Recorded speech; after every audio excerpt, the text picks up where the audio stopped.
View कहाँ से कैसे जाला वो अब हमसे छुपल बा कि तारा लो से छुपल बा। जिन जना बोला तारे जे हई हो गइल हो गइल तो तारा लो से छुपल बा। तनी शिवलिंग पर क्रिया खा के कहिए लो जो ओरिजिनल का बा सही का बा गलत का बा हैं।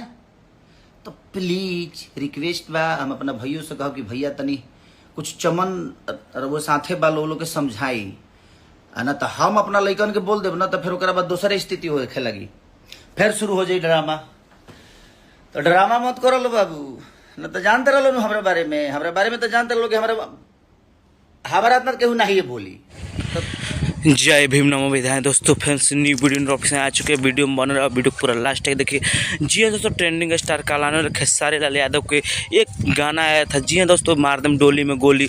जी हाँ दोस्तों, उसी गाने के लेकर चमराना स्टार विकास राव कॉपी करके गाना गा दिए। तो इसी के लिए ट्रेंडिंग स्टार खेसारी लाल विकास राव को लाइव आकर गलत बात बोल रही है। अपना गाना चोरी होने के बाद कैसा बुझा रहे हैं। तो चमराना स्टार विकास राव से अगर चाहने वाला है तो इस वीडियो को ज़्यादा से ज़्यादा शेयर करना और मेरा चैनल को जो सब्सक्राइब करना और कमेंट में जय भीम नमो विधायक लिखना ना भूलें।